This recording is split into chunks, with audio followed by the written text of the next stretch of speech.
Hello, I'm Chip Stites. This is the Laughing Retirement video series, and today we're going to talk about Italy. Now, anytime you make a major change in your life, you move, you go somewhere else, you get things and you lose things. It's the same with Italy. Every time you make a choice, you choose one thing over another. So you get some things and you lose some things. And today we're going to talk about what things you gain and what things you lose in Italy. It's a choice. And I've often said, we love it here. Wild horses could not drag us away. But we give up some things too. So let's talk about that. I'm going to share the screen here in just a second. But I wanted to give you a flavor of what Italy's like. First of all, it's a very gentle pace of life. And that's good. And it's healthy. And gentle may not be the right word. It is to me, but let's just say it's a slower pace of life. Let's just say it's more relaxed. Let's just say for me at 74 years old, it's a heck of a lot nicer. But what do you give up? Well, anytime you slow things down, they don't come to you as immediately either. So if you expect to go somewhere and get snappy service right now, no, not likely to happen. But then when you go to a restaurant and you sit down for a night, you're sitting down for a night. You're not likely to have the waiter come over and hand you a check to try to get rid of you, because in Italy, when you go out to dinner and you've made a reservation, that table's yours for the night. They aren't trying to turn the top to make more money. It's a slower pace of life. Clothes hanging on the line. When I got here, I always think you could see it at the apartment buildings. You can see it everywhere you go, the clothes hanging on the line. And at first I thought, well, how quaint. But it's not a case of quaint, because now our clothes hang on the line. Well, why is that? Well, first of all, there aren't many electric dryers. Second of all, they're expensive. Not to buy the dryer, but the electricity that goes with it is expensive. Italy, unlike the US, is not a country that is endowed with huge natural resources. And so electricity is more expensive. Now, that leads to many things. One of the things is their refrigerators are smaller. But that means that you got to go shopping more often to replenish the refrigerators. Another thing is that your food is better. But that means there aren't any preservatives in the food. So you got to go shopping more often, because the food will turn bad if you don't eat it. Now, let's go back to electricity, because we've got no electric dryers and we've got smaller refrigerators. Well, part of that is because electricity is monitored. Each house can only have so much electricity. It's not unlimited. And so if you flip on the hair dryer and your hair dryer blower, and you flip on a heater, and you flip on the oven along with the dishwasher, you're going to blow a fuse, because the amount of electricity that anybody can take at any one time is limited. Now, is this a problem? No. Have we blown a few fuses? Yes. But so what? They're conserving what limited natural resources they have. This is a good thing. What else? Well, There's a lot more to see and do in Italy, to me. If you want to go to a concert, if you want to go to a sagra, if you want to go see a movie, there are a ton of things to see and do culturally, socially, et cetera, et cetera. Italians are very, very social people. But that means you can use the car a lot more.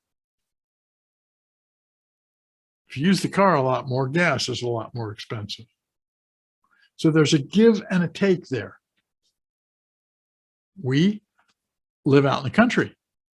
So we watch how often we do things, because while the liter goes farther per kilometer than the gas per gallon went per mile, it's still more expensive. It's a way of saying you get more for your money. The dollar goes a lot farther here, even with the exchange rate. But at the same time, it's not as precise and it's not as immediate. So if I pay for something and I expect to get an immediate result, sometimes I don't. And I'll give you a quick example. If I go online and I pay for something, the mail system can take a while to get it here. That's okay. I'm paying less for it. Now, another thing that we always bring up is healthcare. The healthcare here is incredible. The healthcare delivery system is second in the world, according to the World Health Organization. And I have been both on the public side and the private side. I've seen it. It's excellent. Our healthcare here is excellent. It's also hugely inexpensive. We were paying $1,400 a month, $1,460 a month with a $6,000 deductible for the two of us. And now we pay roughly $930, $938 a year for the two of us with no deductible and with very, very small copays on some things. My wife had to get a complete CAT scan for something the other day. It cost us $33. Quick, done, thank you. But at the same time, when we go to the doctor, we have to prepare with our Italian, because if there's something specific we want or want to ask, we have to know how to ask it in Italian. So while English is common, you need to learn Italian. And while the higher up in specialty that you go with a doctor, you're more likely to get somebody who speaks English very well, because they've had to learn their specialty in English, because most of the teaching and a lot of the technology is in English. That's a good thing. But at the same time, if you don't speak Italian, I can remember the first time I went to the doctor. Man, I went through phrases and words and had everything copied down and ready to go, and worked out just fine. A little scary, but it worked out just fine. And the doctors here are excellent. But it is also a system. And while it is available to everybody and while people love it, it's slow and it's a system. Things aren't as individualized here as they are in the US. Personally, I like it. The society is much more homogeneous in a lot of ways. So now, one of the things I know is that Americans tend to get up much earlier in the morning and go to work much earlier in the morning than Italians do. And so if you want to go early to a store, you're likely to just be able to zip in and zip out without a lot of crowds. That's a good thing.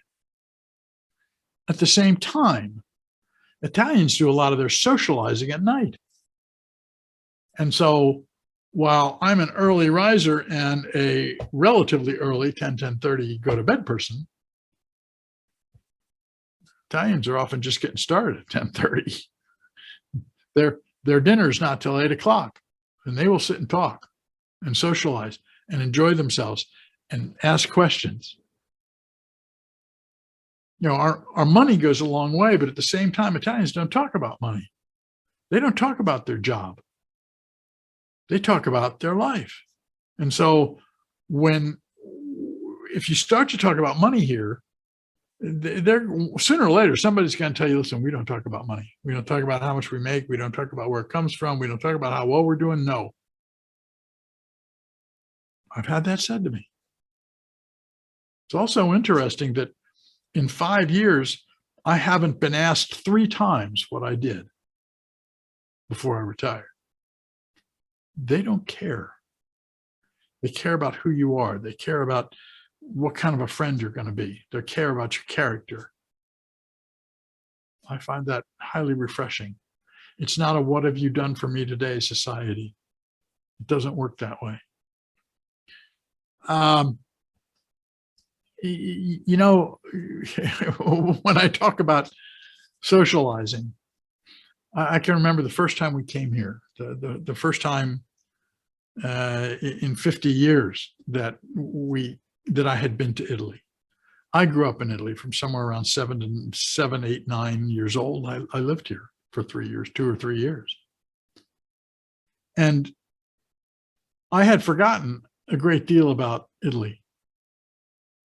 And when we came here the first time, I think it was 2016, September of 2016,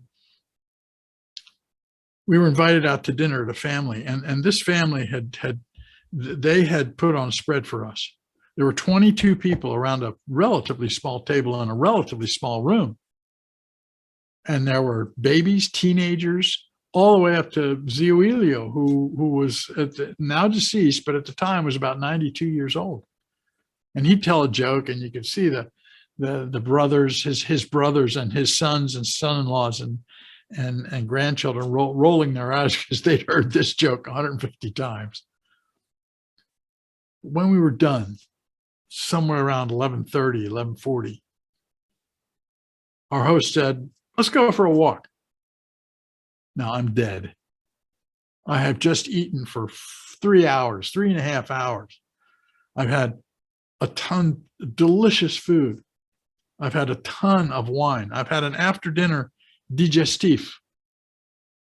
And I was on high alert because I had to listen carefully to what everybody was saying to be able to understand much of anything. They want to go take a walk? I thought, you're nuts. Who goes for a walk at midnight? Everybody piled into the cars and everybody drove to as close to the center of Rieti as you can get. And everybody got out and started walking. We get to the center of the town, in the plaza, in the center of the town, and the place is packed. All kinds of families out, from grandchildren and great-grandchildren all the way up to grandparents, great-grandparents, walking together, talking, greeting people. It's midnight. Everybody's having a wonderful time. There's so much to learn about different societies and different cultures and different histories and how people look at things in different ways that I'll hope you join us, because we're going to talk more about Italy.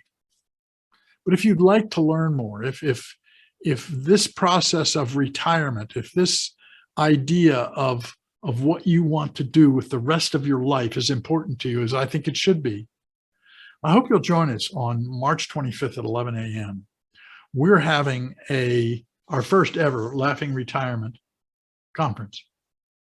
And we have 5 topics. We have experts with over 150 years of experience in their topics. And the topics are Social Security. You'll be able to ask questions live. Medicare, you'll be able to ask questions live. Retirement, putting together a retirement, not the financial side of retirement, but how to put together a retirement to enjoy to get around the pitfalls of retirement. And there are pitfalls of retirement.